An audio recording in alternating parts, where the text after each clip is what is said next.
Warm greetings, everyone. Welcome to another session of Friday Waters Thesis Club. The Friday Water series is an extension of the flagship program Wednesdays for Water of the W4W Foundation. The idea of Friday Waters is to wet the Fridays with fun-filled and yet fruitful activities for the future generation. Friday Water series has Water Talkies, Water Reading Club, then Thesis Club, which is today, Water Arts and Meet a Maestro, which most of them are taking place once a month, depending on the availability of our speakers. The focus of Thesis Club is to bring students and scholars who have done or are doing research on some aspects of water matters in the session in order to discuss with them their identified problem, aim, objectives, methodology, research design, fieldwork, findings, and learning.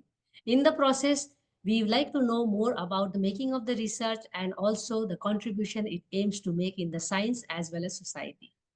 The session is also meant to increase the outreach of the research and the researcher. My name is Mansee Bal Bhargava, and I'm the host from W4W Foundation and also moderator for today's Thesis Club session. I'm joined by Professor Sonia Gupta, who is Dean at Watson University School of Architecture and Planning, as discussant for today's session.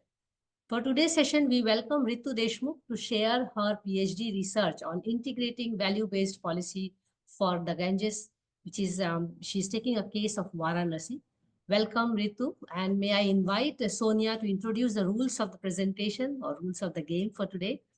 Since it's a special occasion for us to discuss about Ganga, I would also like to announce that W4W is planning to host this year's or 2025 Water Festival at the Mahakumbh, which will be a event as a collaboration of various organizations and coordinated by Development Alternatives. So we are getting on board to this Jal movement or Jal Akhada, as we are planning to call it, at Mahakumbh.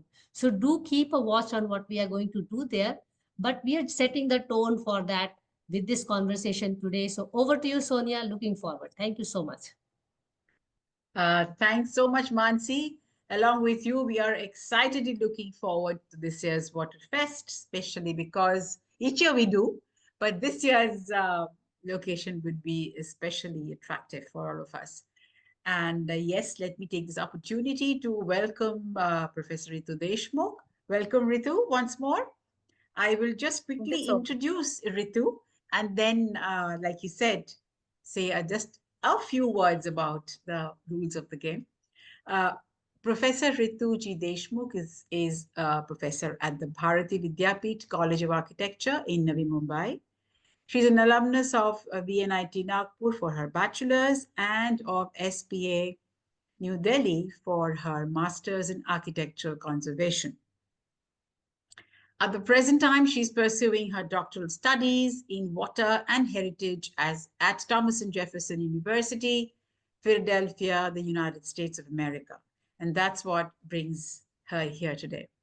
She's also the ideator, innovator, and founder at Center for Research, Inquiry, Action, and Documentation of Heritage, Landscape, and Environment in India. Ritu is multifaceted. She has global collaborations with ENSA PLV in Paris, Namseol University in South Korea, Mokpo National University in Mokpo, South Korea as well, Toulouse, France, and Jefferson University, USA.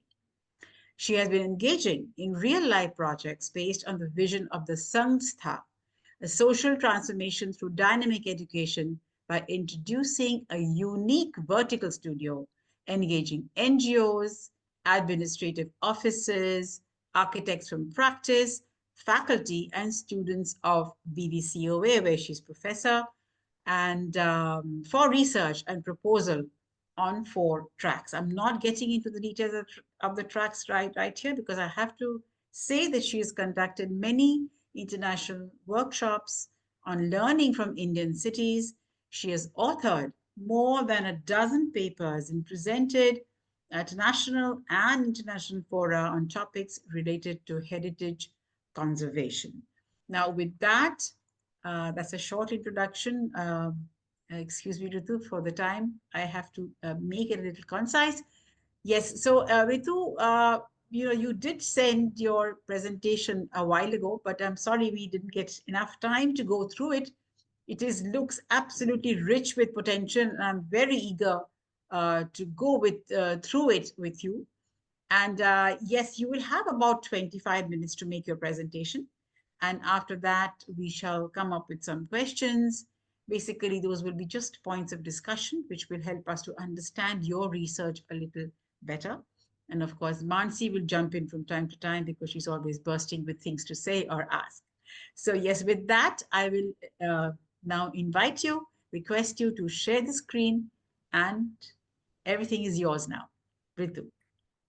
Thank you so much for this introduction and for this opportunity. Uh, so can you see my screen? Yes, it's just coming on, just a while. Yes. Yes, Is it visible now? yes, it's visible. It's visible. So it was a long time dream for me to work on my PhD and my doctoral studies. I'm still studying. I can't say that I've finished it, but at least COVID gave me an opportunity to start with this dream of mine. And there was always this thought about how to integrate value based policy for management and preservation in India. So I have taken this case. I'm just going to explain the case study of Varanasi, though I have taken two cities, Varanasi and Kolkata, along the Ganges. But I would like to introduce this research to you all. I know it's a little long presentation, but I'm a more visual person, so I would like to show you more visuals, and I'll skim through many of the slides, so please bear with me. So what is this research about? It's more about uh, it, it's more about an application of theories into practice, because what we see in India is more of a top-down approach when we look at conservation, when we look at how these policies are being made and how the management of heritage is happening across India.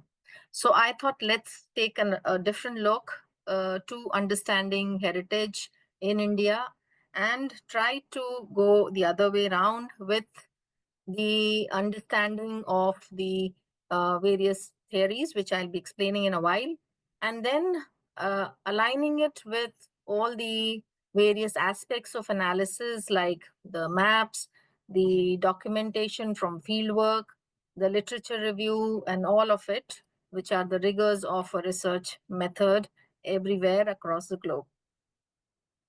So I start with this slide, which is very impactful for me, the one which is on the right of the screen, which indicates that once upon a time, India was a country which was more of a watershed country or watershed subcontinent, wherein the Himalayas from the top gave a rich water content into the other parts of the basin of India, and these two sides indicate that the water was traveling from the northern part of India into the sides, both the sides into the sea.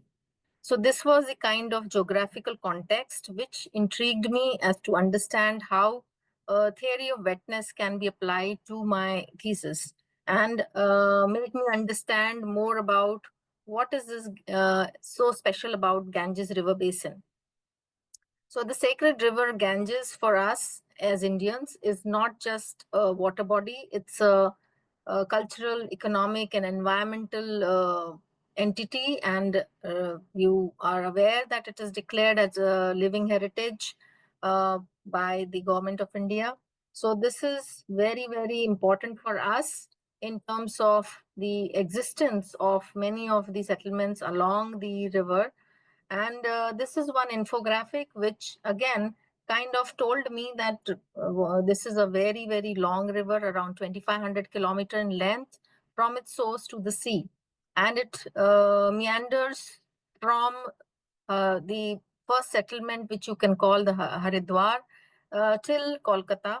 And this meandering path at one point of time was the path which was considered to be sacred and cultural path. And as you know that today we assign the Ganges as mother, And we always say that all the sins of human beings are being taken care of by this river. So this is a kind of a, you could say, illustration done by a Madhubani painter. Uh, and she has indicated how beautifully the Ganges takes away all the pollution and all the sins, you could call, that we are doing to this river and to this ecosystem and ecology of the river. So this I won't call it a problem, but yes, there are certain issues along this river. One of which is the creation of 900 dams along the river, which are kind of curtailing the path of the river. And this is a path which is connected to the way in which we have understood the river after the British came to India. So it's more of a colonial legacy that has been given to us. And after independence, we kind of continued that legacy in the form of creating colonial irrigation in India and creating the various canal systems and dam systems to provide water for many, many purposes. So my first research question which arose was, should we consider improving the conditions of the river and settlements growing along it, or should we leave it as it is and let it have its own slow death? And this is where the theory of wetness I tried to attach. I will explain in a bit what is this theory about. The second question which came about was, why is that the symbolic and associational values of the river and the settlement along it holds less importance today? So this was a second question which gave rise to the study of the other theory, that is the place attachment theory, which was introduced by Irwin Altman and Seymour Low. And the third question came, why is it that after the development of water and sanitation system, rivers, water systems have become a backyard for dumping the effluents of wastewater, sewerage, and industrial waste? So this is the response which I tried to understand as a relationship between land and water that we have now recently acknowledged and made this particular assumption that the rivers or the water channels are only good for sewage or sanitation. And the fourth question came about that why is this question not one of cultural identity, associational value, architectural imagery, creation of landmarks, riverfront architecture, ever discussed or handled in a holistic manner and addressed in conjunction with the development regulating bodies in India? So this is where the question of assessment of value came about. So all these four questions in my mind gave rise to this theoretical framework for the thesis, wherein I started with the study of wetness theory, place attachment theory, and trying to understand how it can be integrated with heritage management, with a layer of understanding how UNESCO and non-UNESCO approaches can be taken into account. Sorry. So we move to this theory part, which is the wetness theory. So this was introduced long back, but it was reintroduced by Dilip Dakuna in 2019 through his book, The Invention of Rivers, wherein he proposes that human interactions and connection to places are significantly influenced by the presence of water. And this theory is basically trying to tell us that we as a civilization had always embraced water as our natural element and as our part of our growth. And we never considered it as a separate entity. But after the introduction of cartography, we made this line between land and water, and that is where the issues or the problems began. So this is the kind of theory which led me to believe that, yes, we can include this in the thought process of making a more culturally rich proposal for the heritage management of our country and our cities along the river. So this is these are some of the maps which are indicating how earlier the rivers were basically flowing, meandering through the geographical regions without any kind of boundaries.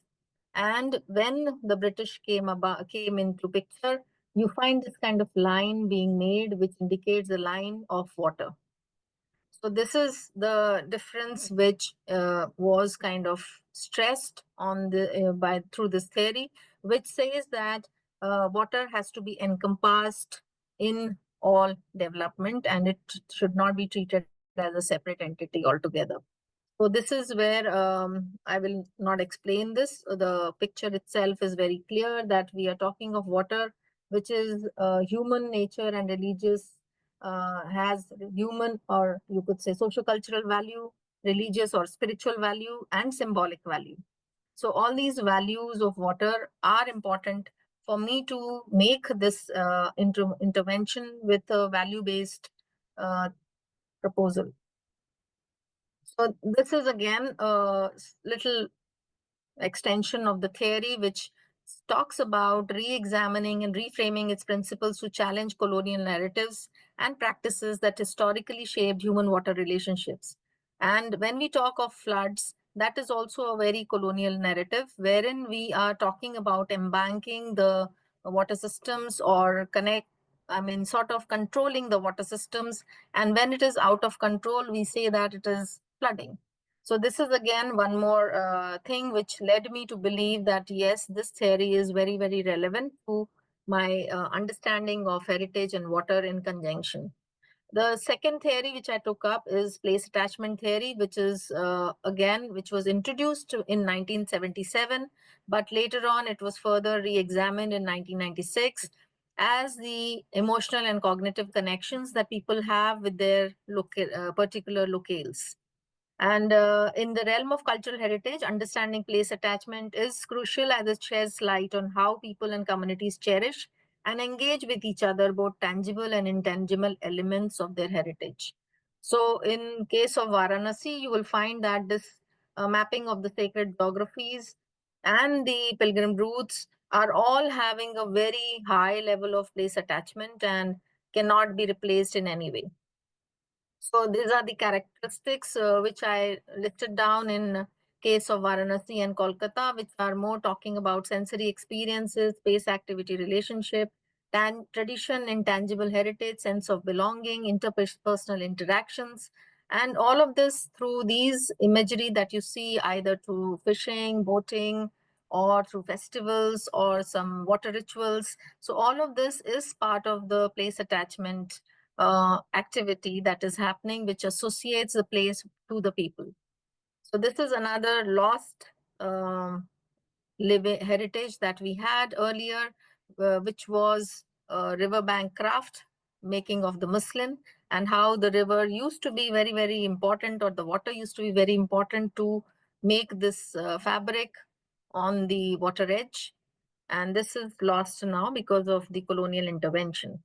So it's not totally blaming the British, but yes, we were also part of the system wherein we took this also to the next level after independence. It brought me to a questioning of the definition that we have of heritage currently in India. And that is where I started identifying and associating this definition with the other definitions I got to the Richest Resources Project co-funded by the EU and the European Heritage Council and the UNESCO, which talks about safeguarding intangible cultural heritage, as well as it defines the living heritage into these various formats that you see, wherein we not only talk of the built heritage, but we also talk about the people, the oral histories, the community inclusions, and the other aspects as encompassing living heritage. So this is something which I was again experiencing when I was doing the field workshops with my French partners, and we were looking more into what kind of activities are also happening along the river, which can be taken as a socio-economic connotation to the special activity performed near the river Ganges. So these gave me some links about how the heritage values are linked together. So you have the spiritual value, cultural value, artistic value, architectural value, social value, economic value, but how all these together will be important to form the place attachment uh, argument.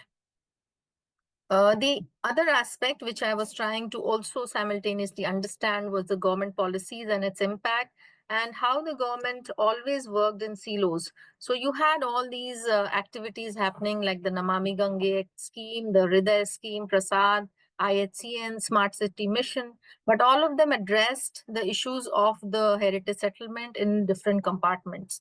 They were never brought together to understand the whole lay of the land.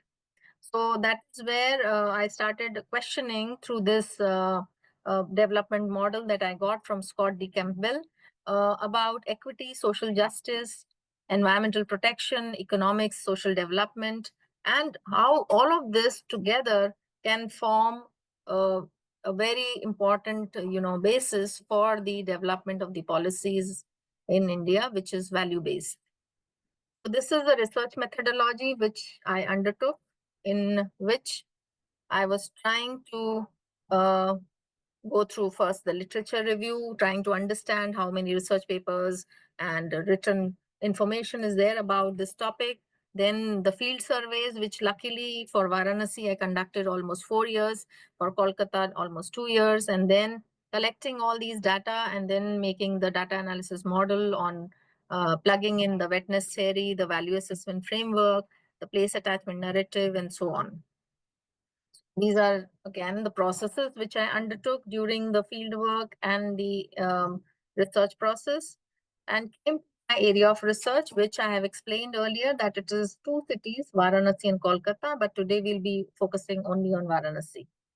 So the criteria of selection was more about what is the heritage value, what is the proximity of the settlement with the river Ganges, what is the age of the settlement, and then trying to assess how the mapping system, which was introduced by the British, has created that line between water and land.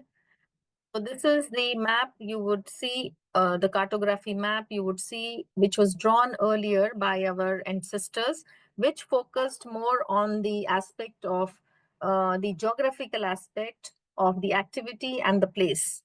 And on the right side, you see the map created by James Prinsep, which gives a line of water and gives a line of the settlement.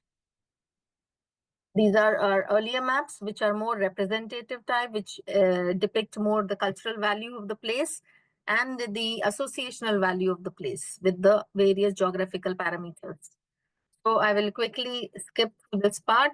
So this is the theoretical, you could say, conceptual model of how Varanasi has evolved, with the center point being the Kashi Vishwanath temple, and then the various parikramas that are happening, and the form of the city has evolved out of this particular notion. So I will show you one small video of the city of Varanasi, because I don't know how many of you have actually seen the city.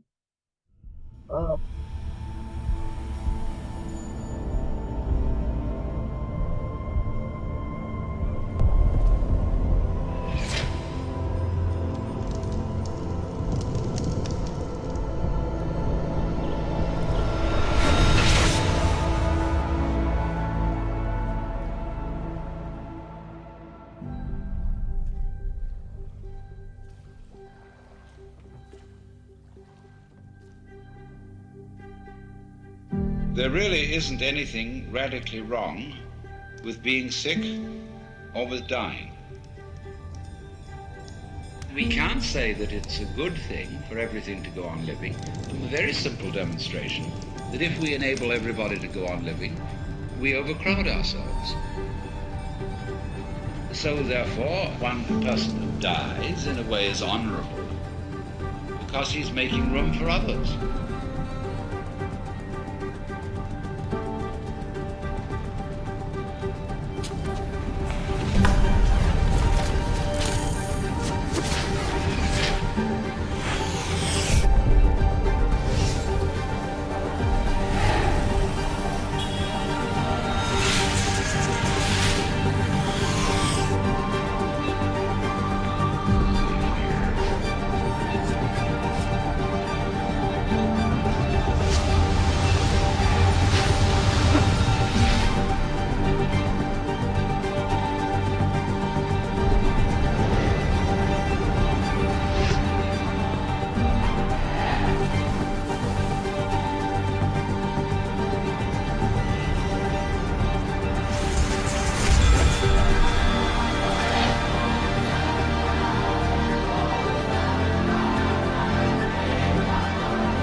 it's a far more amusing arrangement for nature to continue the process of life through different individuals than it is always with the same individual. Because as each new individual approaches life, life is renewed. And so something else comes to birth, which gets an entirely new view. And one remembers how fascinating the most ordinary everyday things are to a child. Because they see them all as marvelous. It is not therefore natural for us to wish to prolong life indefinitely. But we live in a culture where it has been rubbed into us in every conceivable way that to die is a terrible thing.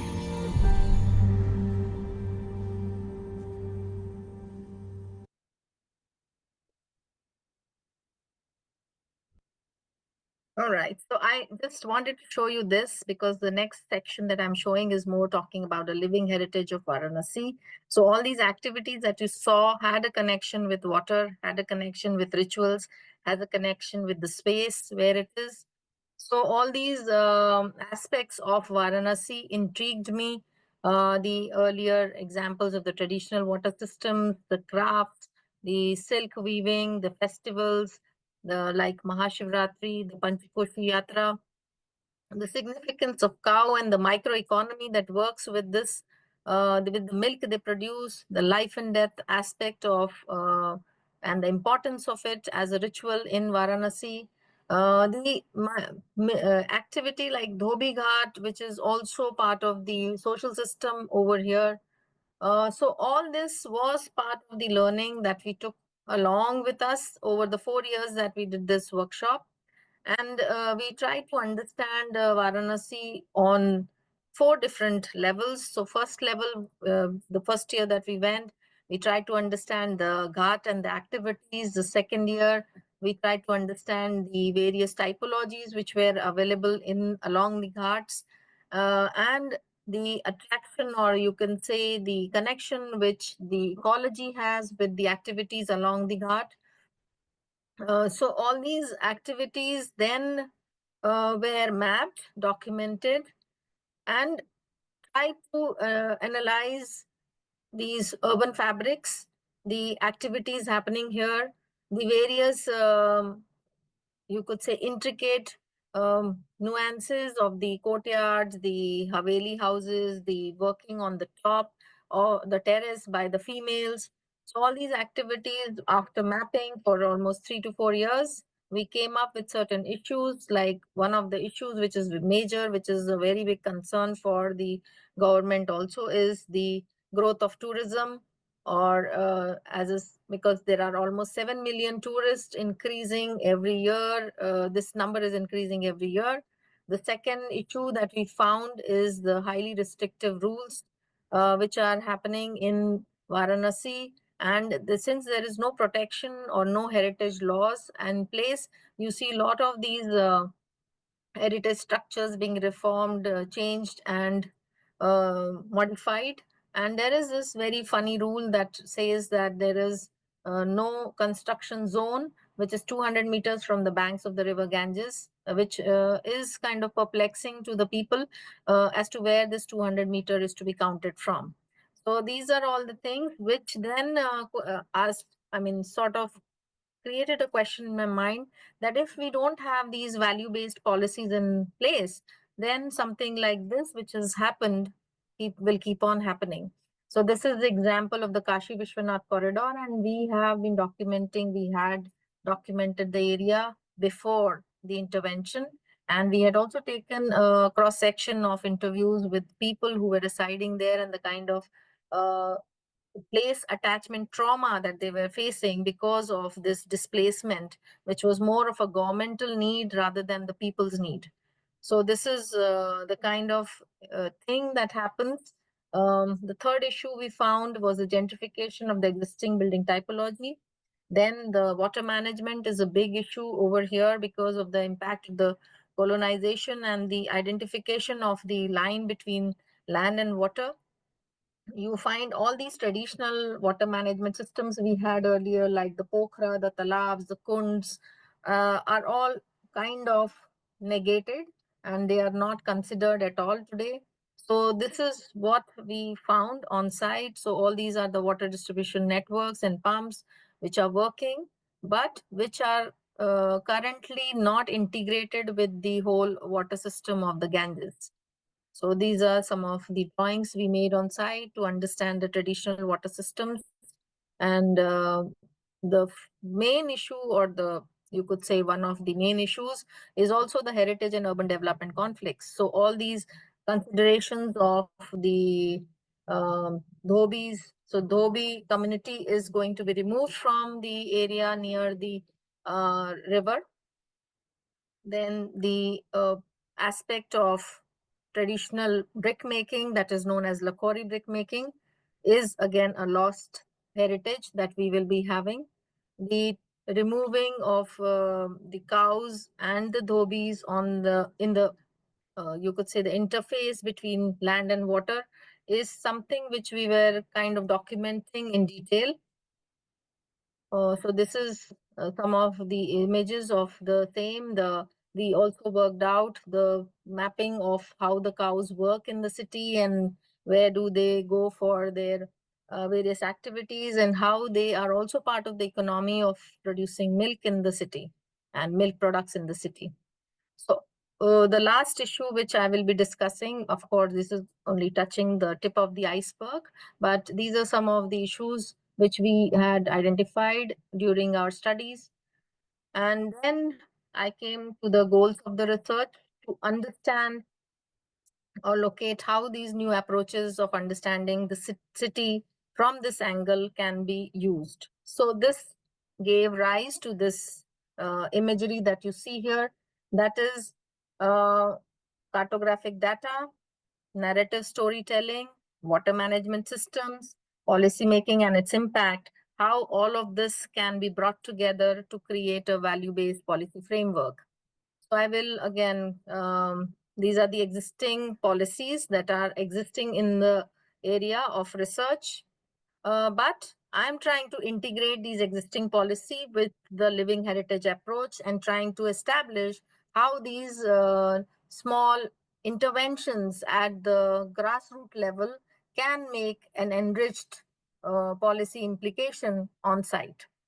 So these are some of these prototypes that is not developed by me, but I'm taking influence or taking some information from these to understand how this can be used to assess or give value to the various aspects that I'm talking about at a smaller level and bigger level. So this is the metrics that I'm currently working on, which talks about the heritage value, the socio-cultural value, and its implication into the policy. So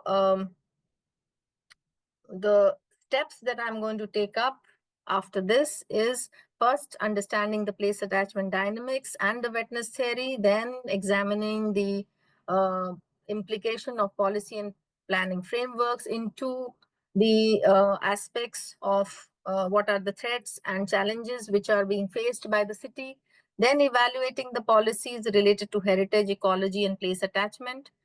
And after that, the stage 3 would be to engage stakeholders and communities into developing certain resilience strategies, creating adaptive reuse strategies, and integrating wetness theory place attachment into creating a more meaningful policy.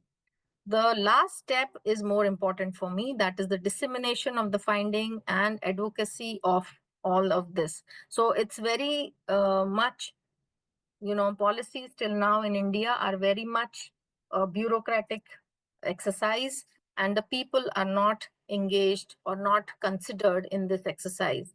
So it is my onus is that through this particular research and through this particular intervention, all these information reaches to the grassroots level, and the different stakeholders are kind of brought together to understand how these various aspects can make a difference to their day-to-day living. So this is again one of the charts which shows how the value assessment parameters are being worked at.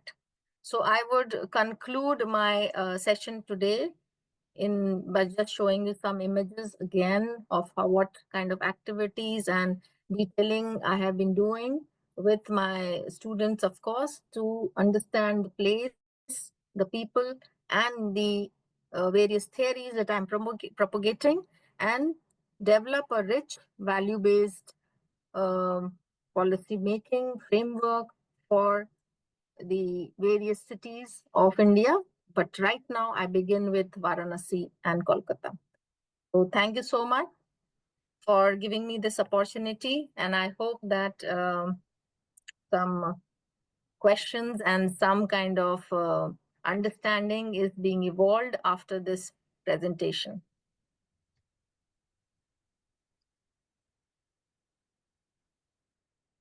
Yes, thank you, Ritu. I know you ran through the presentation almost because you had so much information, and not only information, but also analysis in your head and within your fingertips. But I think we got a gist of what you wanted to bring to the fore. And I'm quickly going to ask you as we go along, and I will have to ask you to reshare because I will refer to some of the slides. Otherwise, I don't think it will make the same sense. I was very, very intrigued with the kind of drawings that you have shown. So in your early slides, I think slide number 5, where you have this pictorial representation, I'm really wondering where you got them from, because that would be a revelation as to how and where we understand this relationship that you talk about so vehemently. Where did we actually learn to get this? So in your 5th slide, you have these two pictorial representations. They're beautiful, absolutely stunning presentations, drawings. And just give us an idea as to how your archival research helped you get there, and a little bit about it, and then we'll move on quickly from there. Can you see my screen? Yes, yes, that is correct. That's the slide I'm talking about. Yes, Oh, right. so sorry, this is kind of. Can you see the screen, or what is, I mean, Yes, what? yes, it's absolutely visible. You can see the, Yes. no, you can see the presentation? Yes. I can see the presentation. One second, hold on. Yeah, I can see your Yeah, presentation. okay. So this, you're talking about this slide now. Yes, absolutely. So the first map that you see, that is the road, that is a kind of, you could say, narrative story, which was the story map, which was made by the BBC on Ganges. So that source, I know that I have not put here, but that is where we have remade the map, because otherwise you have to take the permission from the original source. So we have just taken that information and remade the map. The second and third slides are basically the works of Madhubani artists, which were exhibited. One of this last one was exhibited in one of the exhibitions abroad. So this is depicted in one Bangladeshi magazine known as Jamini on rivers. So that is the source for this. Excellent. Yeah, absolutely. That just takes me to the fact that you've been talking about cartography and how cartography has given us the boundaries between land and water, which is not the experience of water traditionally and spiritually. I'm just wondering because, because we come from, if not a scientific background, we come from a logical background, and we like to think rationally. So if we come from that background, do you think that without this, the science of cartography, we would have been able to have any sense of the actual volume and space of things? Because the other illustrations are very notional and pictorial, but they are not real, if I can say so. So what is your your real feeling about the cartographical techniques that we have imbibed all across the world so well? Yes. So there is a huge amount of research going on in decolonization of cartography, because the notion of I understand everybody is, because even I have grown up with that notion that we need to have lines to identify and define our physical boundaries and all of it. But the story began from the concept that East India Company had, that to rule India, they need to have a division of land and water so that they could tax the people who owned that parcel of land. So that is where the notion started from. And before that, if you have heard about the Harappan civilization or the Mahajanpadas, and even up to the Islamic interventions, you would find that all our boundaries were more geographical. So the ruler will have a boundary of a river or a water body or a geographical mountain. So that would be our natural boundaries. And we consider nature to be part of our settlement. So that was the way in which we have, understood and interpreted nature.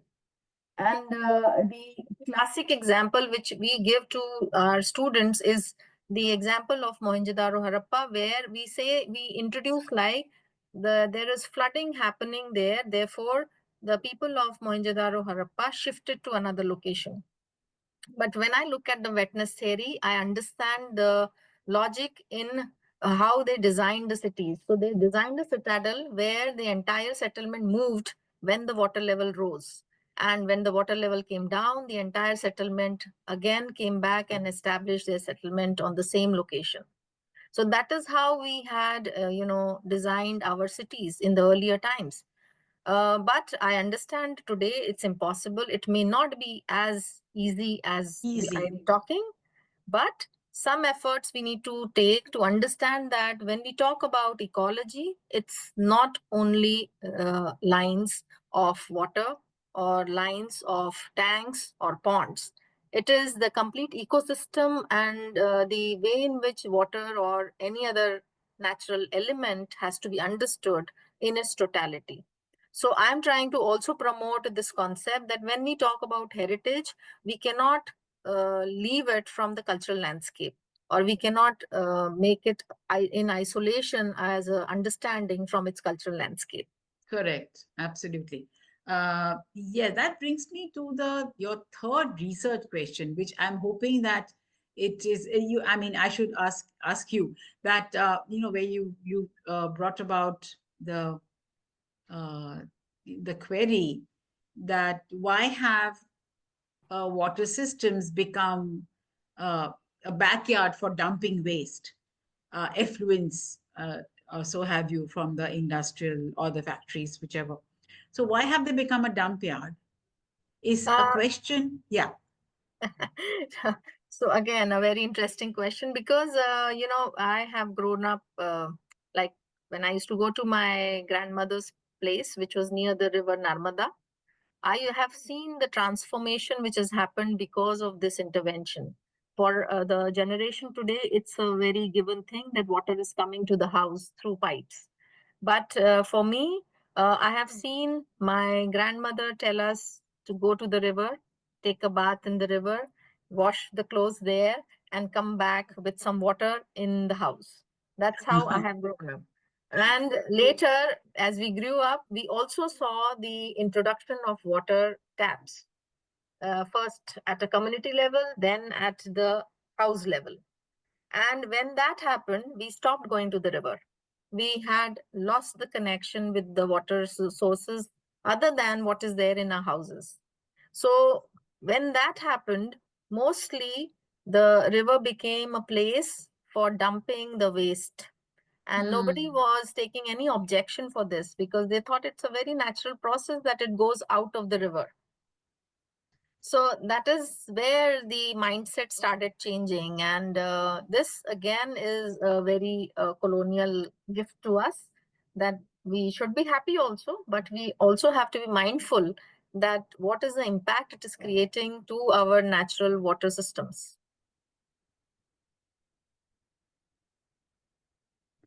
Right.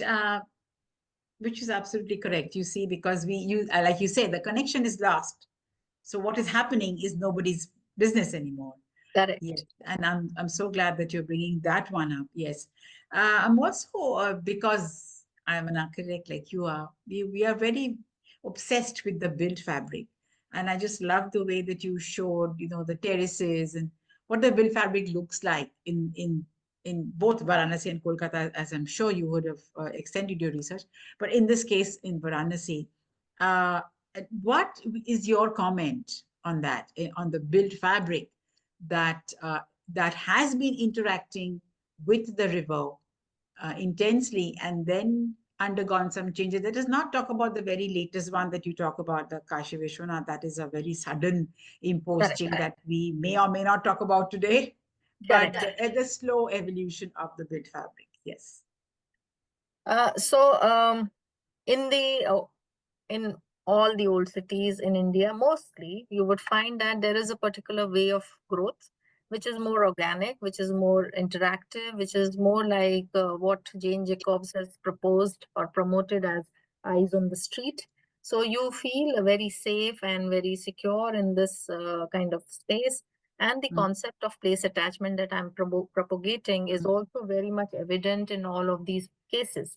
So all our Indian cities have that aspect, and why I always stress on place attachment, because I find that placemaking happens after you destroy something. So when you have destroyed something, you talk about placemaking, but place attachment is something we are born with, we have in our Indeed. city. Indeed. And this also raised this question about the trauma that people face when they move from this place to another place, because they have so many memories, so many associational value with this place. So the built fabric also is assisting in this entire picture. So if there is any kind of built fabric which is getting affected in Varanasi, it certainly affects the way in which people are responding to the place. Um, and this imagery that we have been promoting of the Ganges and Varanasi is again something which is recent. Like you can say that it's a 15th century, 16th century onwards intervention that has been happening. So before this, this imagery was a little different, and it was not so pronounced by the Ghats, which is a kind of a division or an interrelation point between the land and water. So earlier, this was not the way in which the city interacted with the water. Okay. So this is a much more recent development, as you say. Yes. The way we see it now. Okay. And then, of course, like I said, it's Yeah. So if you can see this image, yeah. This is the image which was there of the earlier Varanasi, which is again drawn by William Hodges in 1798, but you won't find the same imagery that you find recently. Correct. And In this the next allowed 100 years. Yeah, and this allowed the rise of water, and Varanasi was, of course, on a mound. So the rise and fall of water was allowed, and it was part of the ecology of the place. Right. Yeah. Also, I was thinking that your wetness theory, that you did not elaborate on it much. There is not much to be found on the wetness theories. I would love to hear from you about maybe a little elaboration on, also because in your wetness theory diagram, you've got the three nodes as the religious, human, and nature, right? Yes. Whereas I would like to argue, and I would like to know from you, is that human is in everything. I mean, humans are also part of nature, and it is the humans who bring in religion. Otherwise, who else? So there must have been a significant reason why you have separated these three for the deeper understanding of wetness theory. I just would like to touch upon that and maybe move on quickly to the later parts. Yes. My concern here, I mean, the wetness theory, as I understood, this is basically the interpretation for Varanasi, but how I understood wetness theory was that Dilip Dakula and his wife Anuradha Mathur, they were trying to promote this concept about embracing rain and embracing water. And they would not like to coin the term river and other things which are kind of delineated by lines. So that is the kind of message they have tried to promote through wetness theory. It's more about all the aspects where where we say nature, or where we say that we are part of the nature, then they should embrace not only the aspect of the built form, they should also embrace the aspect of the natural form. That is what you can say in crux the wetness theory talks about. The diagram here, of course, is more related only to Varanasi, wherein I was trying to connect the 3 points. That is, Varanasi being a very, very religious place. It has a religious value, and there is nature, the ecological value, which is provided by nature, the symbolic value or the ecological value. And there are the humans who are doing some kind of rituals or activities along water. Right. And when they are doing this, they are also building something, and they are doing something which is more like a not physical connection but a more spiritual connection. So this, both these aspects have conservation value. It can not be only the built part, it also is the unbuilt part which should be considered. So that is what I was trying to explain through this diagram.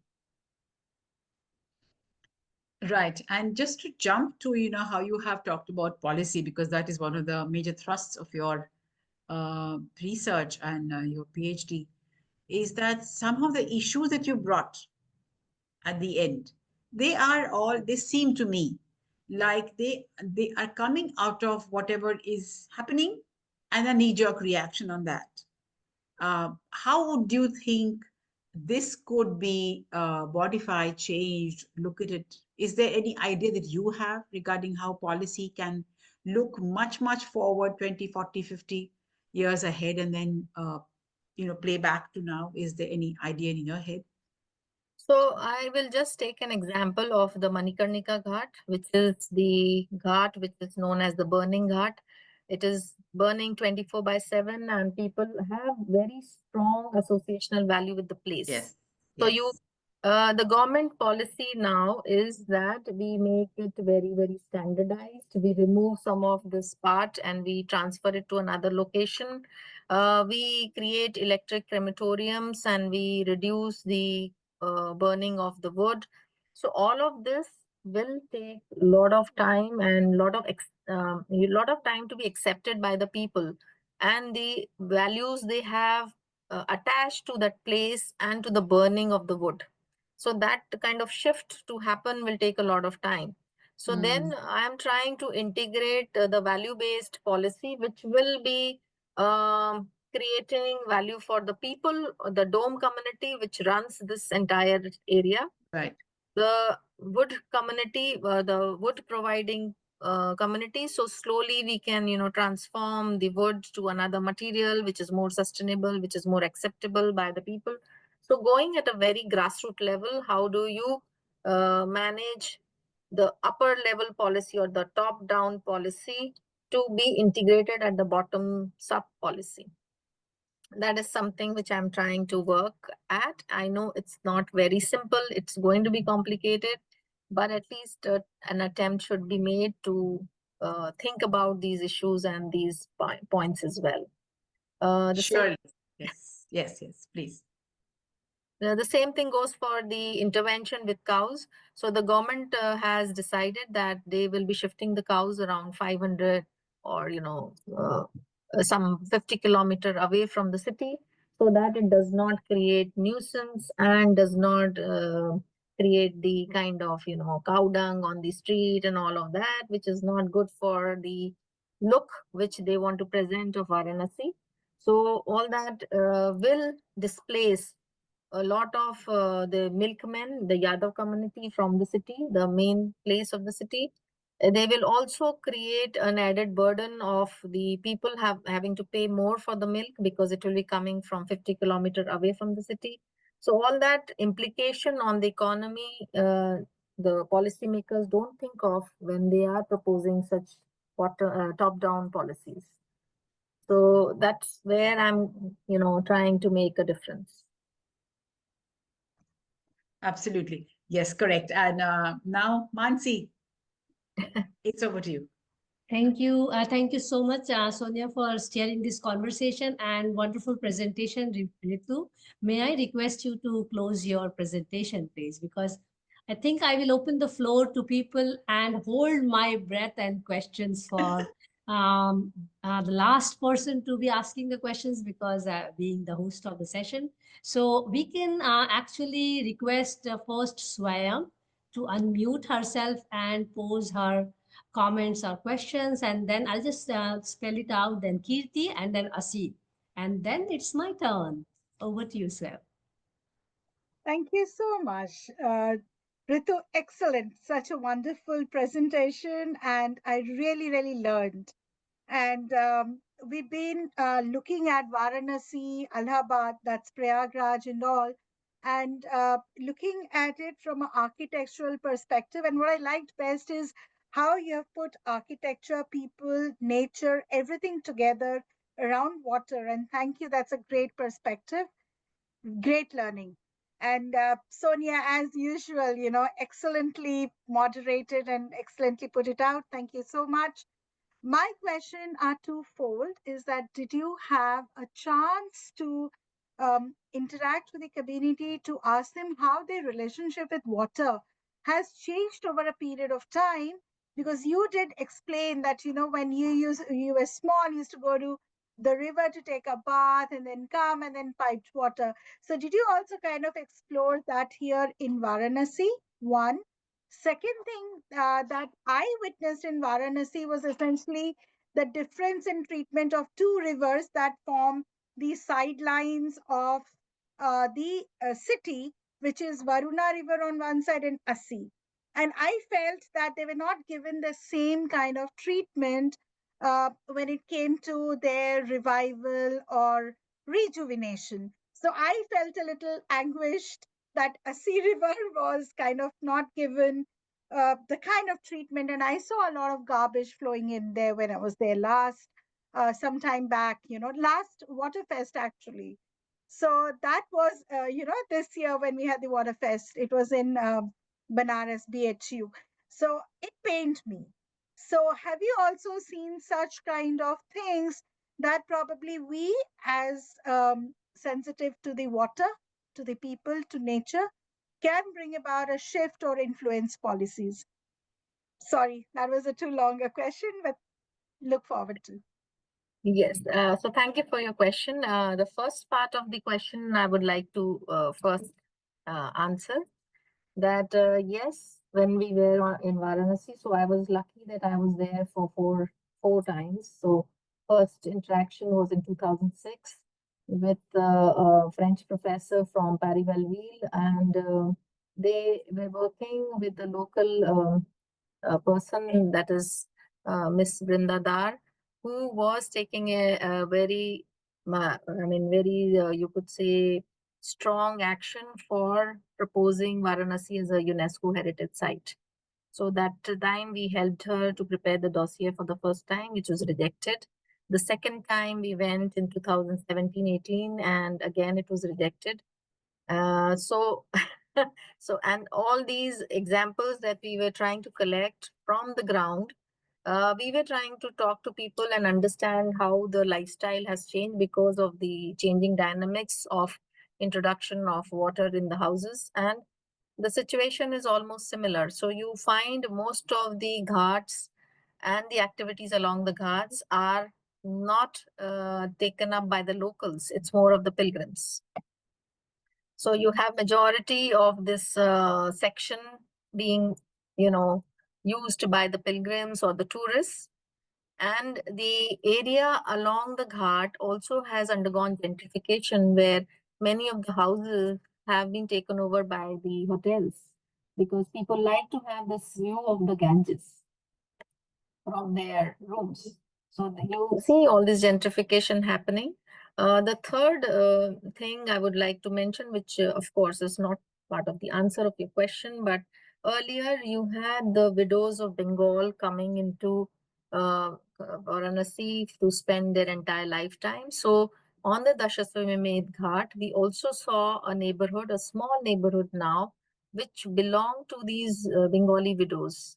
And that also has undergone a lot of transformation, because now there are no longer those widows and the kind of social, activity happening. So all of these activities facing the river are now being turned into hotels, and by people who have not who have no associational value with the place. So you see this kind of change happening. And also the local people who were there have moved, some of them have moved out of the place because of the lack of infrastructure, or their family growing, or multiple reasons for them to go out. But that is a very, you could say, very slow transformation. And something like what has happened very recently, it's a very, very fast transformation. And so it has a greater impact on the people and the place. Coming to your second question about the Varuna and Assi River. So yes, in my study about wetness theory, I'm trying to propose the same aspect, that you cannot consider river only Ganges, that is only this two lines that have been drawn. There is a complete ecosystem which you have to understand before you talk about policies. So you cannot, disassociate with the place, the ecology. That is where we are going wrong when we are proposing policies. We are spending huge amount of money onto this aspect, but we are not getting the results because we are looking at everything in silos. We are looking at built heritage, we are looking at environment, we are looking at people, we are looking at the religious aspect. So all of this is actually one. So we have to look at, therefore I am stressing on this aspect of value-based policy. And I know that I may not be totally successful in achieving what I've set to do, but it's okay, because at least that attempt is being made. So I'm happy with that. Thank you. Thanks, Swam, and thank you, Ritu. Kirti, I see you have just made comment on the wonderful session, and I'm so moving on from Kirti. I would like to see if Asim, you are around, and if you would like to interact with the speaker, with the Ritu, or yeah, go ahead, Asim. Hi. I Hi. just have one inquiry about the human dimension you have shown in the wetness theory. So, does that include, for example, livelihood activities like fishing, if there are any happening? I'm certain there are some like boat rowing happening for sightseeing around the Ghats, and also if there are some recreational activities, so are those all included or not? That's just a query. Thank you so much for this question. Yes, I have not been able to show you our entire study, but yes, all of this is included. So there, as I showed you some of the pictures of basket weaving happening, so there is a complete ecosystem which works along this. So on the other side of the river, you have the reeds growing, which are taken from there and then put in water for around 15 days to become flexible and elastic so that it can be woven. And then it is taken on the ghats of the river, where the women community, they sit there and they weave, and then they sell it in the market. So this complete system we have documented as a livelihood, which is kind of fueling the microeconomy of the place. There is also the boat making that you're talking of happening in two of the ghats, which is still there, which is not being shifted to another location. So it's still on the ghats. And there is a neighborhood where we have documented, like we go backwards. So when we see activity on the ghat, we follow them and see where they live. So they are very close to the place where they are making the boats. There was one neighborhood which was totally a neighborhood for the boatmen, which is Nishad Ghat, which is along Nishad Ghat. But the entire boatman community, because now boats are being made somewhere else and only very few activities are happening on this particular stretch. So this entire community has shifted to another location. So that also we have mapped and understood. So our study is basically trying to understand what people's movement is happening on the ground, and what are the livelihoods which are happening in the place, in the city of Varanasi along the Ganges. So yes, because that is an important aspect to understand for me to integrate it in my policies. So I don't want to give a very fancy type of policy which does not connect to the people living there. Thank you. Thank you so much, Asim. And by the way, Asim is going to be our next speaker next month. So it's a good thing for him because he's working on waterfronts in Vancouver, doing his PhD. Wow. Hi, Asim, my new friend. We move on to our next question with Tanya Chaturvedi, and I'm still holding on to my questions, and we will continue taking questions because it's good for the PhD candidate as well. And I'm going to play the devil's advocate towards the end. Over to you, Tanya. I'm looking forward to your questions as well. Thank you. Ma'am मैं क्या ही पूछूं आपसे but really it's been a fantastic presentation and you know we've been talking about decolonizing so many aspects of things and then you know it comes to mind that why do we still want a World Heritage tag when we know the kind of implications that bringing these kind of tags have and how you know colonial heritage has been given always like from the start been given so much more merit. So why instead of I mean do we talk about decolonizing those narratives, heritage narratives also for our cities like Varanasi that are that have a very different kind of value, a very uh, big value of transformation and continuity that is there. What's been your take during your study about this? Yes, so that is a very good question, and we had interacted about this earlier as well. But I would again like to reiterate that yes, I am in my value-based system. I am also trying to promote and propagate that India, after 75 years of independence, should look at its own self as to how it wants to develop and look at its assessment value of its heritage or traditional cities. So we don't have to look at the West for answers. We should find answers amongst our own subcontinent or our own city or our own country. So because like Tanya rightly mentioned, that every city has its own flavor, its own way of life, its own living heritage, and it is associated with the community and the people for a particular reason. And every city in India is different. So how can you have a blanket policy? How can you have a UNESCO tag, which is very, very complicated to implement on ground, as Ahmedabad and Jaipur cities, which have been tagged as World Heritage City, are facing. So they have such complications. So I agree totally with Tanya that we should, and of course, in my thesis also, I am trying to propose this, that we have to look at ourselves and within us to find answers and not look at some Western models to solve issues for us. Wonderful. Thank you so much. And as it happens, usually I am the devil's advocate in this presentation always. And I want to also tell all of you that tomorrow I'm conducting a research method workshop with students of architecture planning through NASA. So I'm going to ask you questions on research method, and my questions will be based on first getting an understanding where are you in your PhD trajectory, which stage are you in your PhD, and when did you start?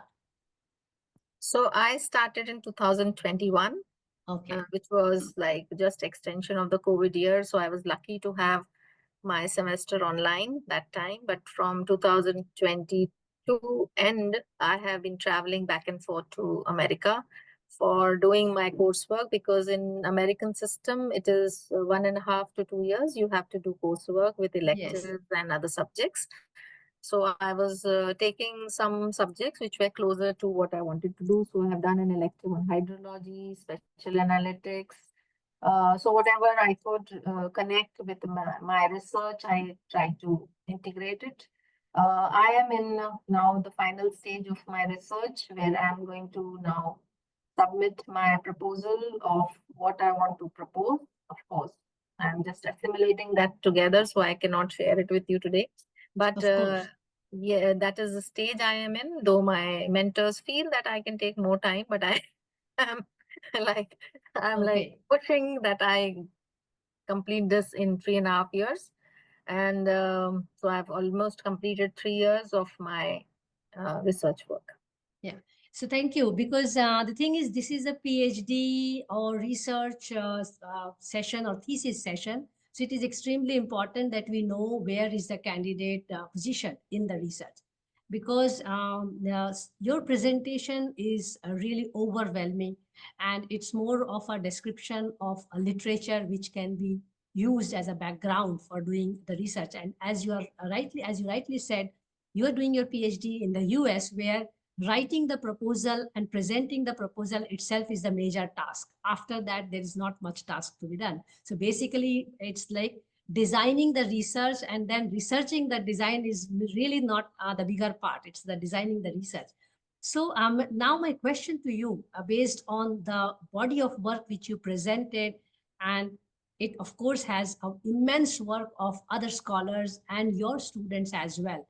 I'm just curious to understand from a research method point of view, how is going to Ritu really factor out her work out of the body of work of others? Because see, PhD is a doctorate in philosophy for yourself. So even though you presented 4 research approaches, you had a framework to really present there. So I'm really asking research method question, because that's the whole idea, to also facilitate or support our research scholars who present here to clarify their thoughts.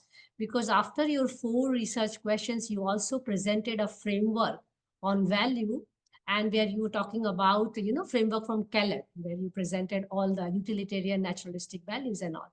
So I'm just wondering, if you have to pick today, and I'm sure your research supervisors are also saying you this, and I will probably echo it.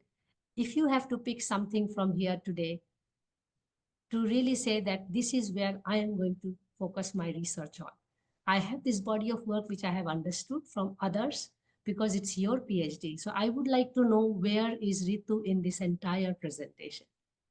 Because So it's a I'm very good compilation. But what is your main take? Maybe in one question, yeah, one line, that I'm going to correct. use this framework and elaborate. This time machine, the sand clock. So you have now the upper part of the sand clock with all these granules and richness of information. Now you have the bottleneck, where you are going to present your proposal, how you are going to take it from there. So what will be your major take on the proposal, given all this beautiful work? So yes, so of course you are echoing what my mentors are also saying. So I just feel they are here. Yes. It's a So method question, actually. It correct. is a method question. Yes, Yeah. yes. So my take is that after receiving all of this information, I am going to basically develop the value-based framework, Okay. which is going to be my original work, which Yes. is talking about taking from all these theories, because I didn't find any connection of the policies and theories in whatever literature review and Hmm. the experience that I have shared with a lot of people. So I didn't Yes. find that connection. So that Hmm. is something which I thought that, okay, this is where I can make a difference, because Yes. otherwise it is just going to be like because I was fortunate enough to meet Dilip Dakuna in Philadelphia Yes. and talk to him extensively about his theory and understanding his vision about his theory. And the only point of divergence which I had from him was when he was saying that you have to take my theory in totality. And I Hmm. was like, no, then it is not my theory. Hmm. That is not my work. It's your work which Hmm. I have to extend. So I don't want to do that.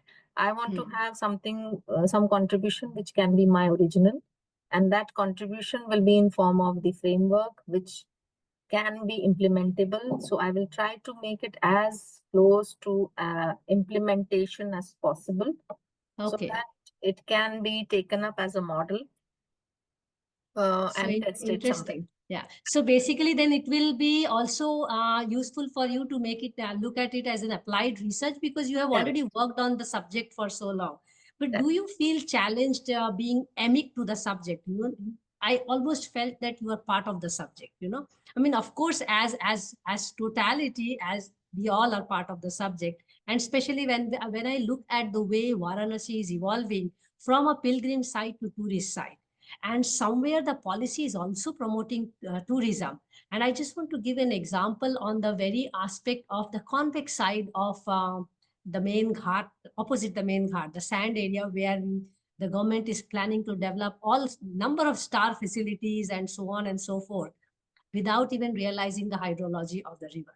So that brings me to this question on when we know Varanasi, if those who have studied, that the Ghat is a manifestation which is a very later addition into the system. And especially, I was very happy to see that you actually presented the beautiful picture along with the value-based framework by Hodge, which many people have not even looked at, from the 18th century picture. Because what we are projecting Varanasi's urban scape or streetscape or waterscape is something which we are now modernizing, which is where I really like the way you said colonizing in riverfront developments in India, unfortunately. So it is giving us an impression that riverfronts have to be as concrete and, having a picturesque view as the Varanasi Ghat. Maybe not in that sense, but the concretization. But if you look at things like this and where you are trying to bring in the human aspect of it, the ecological aspect of it in your value framework, I'm assuming they are going to find a place from Kellett's because you are going to also develop your own value framework from the one you presented. Where do you think that this kind of proposition of research is going to find its place in already overwhelmed policy because Ganga is poured with money? The way we pour pollution in the Ganga, money is also poured like that. $1 billion just in this April or last April, if I'm remembering it correctly, poured already in Ganga project by World Bank, by the way, just one organization. When you are coming up with this soft proposal of value, where do you think it is going to find a place? Especially because you are interested in an applied research. If I was you, I was going to do a theoretical research. Just keep it, stop there. Because see, we have to understand the limitation of a PhD and not blur the line of PhD with the line of policy and practice on the ground. PhD is a defined work of research or philosophy in a given time. Do you think it can fit in? Because I'm so surprised that Varanasi still does not make it to the UNESCO World Heritage Site. And my city, Ahmedabad, is the first city UNESCO Heritage Site, which is very, very shocking. Over to you. No, but I wouldn't want it to be UNESCO World Heritage Site, as I Me mentioned. neither. Ahmedabad, me neither. What happened is that when I was looking at the theoretical aspects and trying to, work out I could have stopped at one point, like you mentioned, and did a purely PhD research. Yes. But then my mind was troubled that because everybody kept on saying, okay, it's good as a theory, but how do you apply it? Give us a solution. Because it's good to say that, oh, this is important, and all of this should be together, and we are working in silos. We understand that's very, very good approach, and we understand that. But how do you apply it? How do you make it part of the ground reality? So that is where I started thinking that, okay, let's go a step ahead and make this an applied research. And I know it's going to be a challenge, but I'm going to at least attempt to make one prototype somewhere, if the government allows, to make them understand about how this value-based theory can be applied with all the theoretical baggages, but it is possible to apply it. So that is my understanding. Secondly, I do understand the way in which our whole system is working. It's more about riverfront development with a capitalist approach, where every square inch of the riverfront is going to be equated with the amount of money it generates and the economy it generates for the people along it. But somewhere you have to talk of social equity. Somewhere you have to Yes. talk about people and livelihoods. Somewhere you have to talk about the intangibles or the oral histories. And that is where I think heritage conservation should steer in India, not taking up the model of the West and saying that everything has to be equated with economy and with returns. Yeah, absolutely. Actually, we already see that, and good that Swayam you raised this point, because actually last Water Fest from W4W was hosted at Varanasi, and we had a lot of interaction at the ghats. And this Water Fest is also going to be on the Ganga Ghats, but in Allahabad or Prayagraj. So these are very pertinent questions, but we can go on and on talking. But I, being the host of the session, I cannot also keep on talking with you on this, because we can talk outside the session. But wonderful discussion. I will just end with a small pinch of salt and a warning for you to, as an advice, as a sisterly advice for your PhD. Please try to really delineate your PhD research and not get into that overwhelming knowledge, literature, values of Ganga, because no one ever in this world has ever managed to understand Ganga. So it is important that Yeah, you put your timeline, you put your correct. philosophy, you put your research design, you put your samples, you put your methods in place and finish it in a given time, because that's probably what will matter. And because after that, whatever you are saying will have much more weightage, Right. which Yes. you can use after PhD as your work, as Dr. Ritu Deshmukh, which we want to see as soon as possible, and like not get into those ghats and get lost like many people. And it's so sad to say that many Varanasi people themselves don't feel as their own city anymore, because they are almost seconded in the city as second class citizen, because the city is all about now tourists and outsiders. Just the way I see people in Amsterdam are now actually walking for the right to their city. I wish someday, with work like Ritu and many others, people of Varanasi also stand for their own city to reclaim their ownership of the city. And people like us from outside do not go and spoil the essence and the value of the city. Thank you so much, Ritu, for this wonderful presentation. And thanks, Thank Sonia, you. for taking the conversation. As you see, again, I played that devil's advocate. And thanks to all the participants for being here. But before I close, it is also important that I declare the forthcoming Friday Waters, which is an interesting session with Sneha Khandikar. And we are talking about Friday Water Arts on December 27th, 5 p.m. And we are going to talk about water tales, comics, and storytelling. And it's with lead artists. Sneha will be there. And thanks, Sneha, for introducing me again to Ritu, because I knew her, but then what I was not knowing that she's doing her PhD on this topic. Now there is a very interesting announcement for the new year 2025. I still have to remember it is 25. We start with a big bang on Friday Waters on 3rd of January with Meet a Maestro, and there's no one else than Devdutt Patnaik coming to us talking about mythology of water since ever, which is Harappan civilization. That's on 3rd of January at 5 p.m. And we will continue our Wednesdays, Mondays, and Friday session as we have been doing. We are going to go slow in January and February, because we have to prepare for the Water Fest, which we are planning to have on 1st and 2nd of February, but co-hosted by range of organizations from across the country and coordinated by Development Alternatives. And we are just one organization contributing to that there. Thank you so much, all of you. Please take care of yourself, and we see each other soon. And thanks again to make us one of the longest conversations in the world. Thank you. Thank you so much. Thank you.